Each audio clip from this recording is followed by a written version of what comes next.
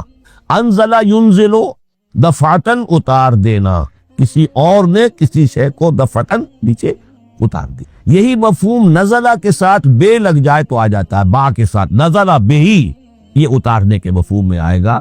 لفظی ترجمہ یہ بھی کر سکتے وہ اترا اس شے کے ساتھ۔ نزل بہ الروح الامین، اس کو لے کر نازل ہوا خود روح الامین فرشتہ علی قلب کا، اے محمد صلی اللہ علیہ وسلم آپ کے قلب مبارک۔ تو نزلہ بے اور انزال اس کے معنی ایک ہی ہے، لیکن اگلا لفظ ہے تنزیل، نزل ینزل تنزیلا، اس کے معنی رفتہ رفتہ، تدریجاً، نجمن نجمن، تھوڑا تھوڑا کر کے، وقفے وقفے سے اتارنا۔ جیسے عربی میں اعلام کہیں گے، کسی کو کچھ بتا دینا، باخبر کر دینا، مطلع کر دینا، بھائی مطلع کر دیا میں نے، اب تم جانو تمہارا کام، یہ اعلام کہلائے گا۔ تعلیم کسے کہتے ہیں؟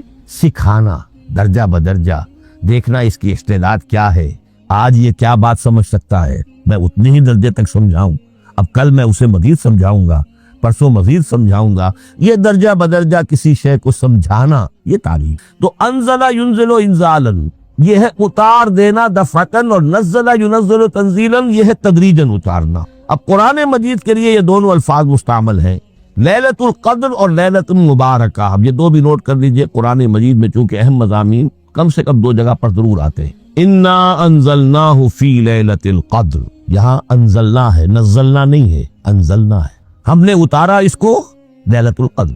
اور باقی صورت تو آپ کو یاد ہوگی، وما ادراک ما لیلۃ القدر، لیلۃ القدر خیر من الف شہر، تنزل الملائکۃ والروح فیہا باذن ربہم من کل امر، سلام ہی حتی مطلع الفجر۔ لیکن یہ اہم مضمون قرآن مجید میں دوسری جگہ بھی ہے، سورہ دخان کے شروع میں فرمایا حامیم والکتاب المبین انا انزلناہ فی لیلۃ مبارکۃ انا کنا منذرین فیہا یفرق کل امر حکیم امرا من عندنا انا کنا مرسلین رحمتا من ربک انہ هو السمیع العلیم۔ یہ لیلۃ المبارکہ ہے، ایک ہی ہے، لیلۃ القدر اور لیلۃ مبارکہ، ان دونوں کے لیے وہی انزلنا کر۔ لیکن یہ کہ سابقہ کتابوں کے اعتبار سے قرآن مجید کا فرق واضح کیا گیا ہے، مثلا سورہ نساء کی آیت نمبر 136 بہت نمایاں ہے، بہت نمایاں۔ وہاں فرمایا گیا یا ایھا الذین آمنوا آمنوا باللہ ورسولہ والکتاب الذی نزل علی رسولہ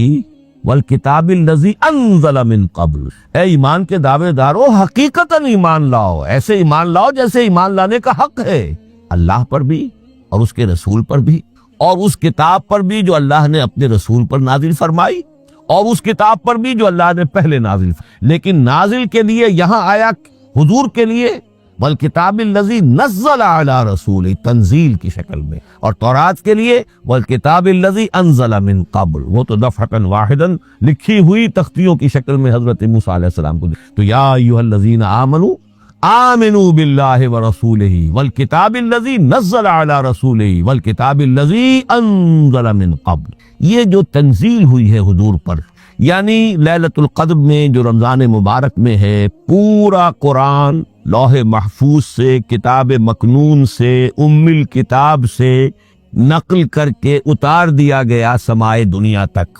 پہلا آسمان جسے ہم کہتے ہیں سمائے دنیا، وہ آسمان جو قریب ترین ہے دنیا، وہاں سے اب یہ درجہ بدرجہ، تھوڑا تھوڑا، چند آیتیں، چند سورتیں، پھر آیتیں، پھر سورتیں، یہ نازل ہوا محمد الرسول اللہ صلی اللہ علیہ وسلم پر۔ گویا کہ پہلا مرحلہ انزال کا ہے، پورا قرآن لوح محفوظ یا کتاب مکنون یا ام الکتاب سے نقل کر کے اتار دیا گیا سمائے دنیا تک۔ یہ ہے انزل ینزل انزالا، انا انزلناہ فی لیلۃ القدر انا انزلناہ فی لیلۃ مبارک۔ لیکن محمد الرسول اللہ پر یہ نازل ہوا اب تھوڑا تھوڑا، نجمن نجمن، درجہ بدرجہ، تدریجاً، یہ ہے تنزیل۔ اس تنزیل کی حکمت قرآن مجید میں بیان ہوئی ہے، اور اس اعتبار سے کہ اہل عرب نے، اہل مکہ نے اعتراض کیا کہ یہ پورا قرآن تو نہیں محمد ایک ہی مرتبہ پیش کر دیتے صلی اللہ علیہ وسلم۔ اس میں جو چیز مضمر تھی وہ یہ تھی کہ چونکہ یہ حقیقت میں اللہ کا کلام نہیں ہے، یہ محمد کا اپنا کلام ہے، تو کوئی شاعر دنیا میں ایسا نہیں ہے جو ایک دم اپنا پورا دیوان دے دے۔ وہ تو ساری عمر میں تھوڑا تھوڑا، آج غزل کہی، کل قصیدہ کہا، پرسوں کچھ اور کہا، پھر وہ جمع ہوتا ہے تو وہ دیوان بنتا ہے۔ اسی طریقے سے تو یہ کر رہے ہیں۔ اگر یہ اللہ کا کلام ہوتا تو میں ایک وقت آ جاتا۔ یہ تو ذرا محنت کرتے ہیں، کچھ اس کے اندر اس کو اپنی محنت سے کوشش کر کے کچھ موضوع کرتے ہیں، کلمات، الفاظ، اور اس طریقے سے رفتہ رفتہ لے کر آ رہے ہیں۔ اس لیے ان کا اعتراض نقل ہوا یہ، وقال الذین کفروا لولا نزل علیہ القرآن جملۃ واحدۃ، انہوں نے کیوں نہیں اترا یہ قرآن پورا کا پورا ایک ہی بار؟ یہ اعتراض تھا۔ اس اعتراض کے جو جوابات دیے گئے ہیں وہ نوٹ کی کہ لوگوں کے حق میں یہ مفید ہے یہ پورے قرآن کا تحمل ایک وقت میں کرنے۔ یہ پورا قرآن تو ایک ہی مرتبہ اگر پہاڑ پر بھی اتار دیا جاتا تو وہ پھٹ جاتا، دب جاتا۔ وَقُرْآنًا فَرَقْنَاهُ لِتَقْرَأَهُ عَلَى النَّاسِ عَلَى مُكْثٍ وَنَزَّلْنَاهُ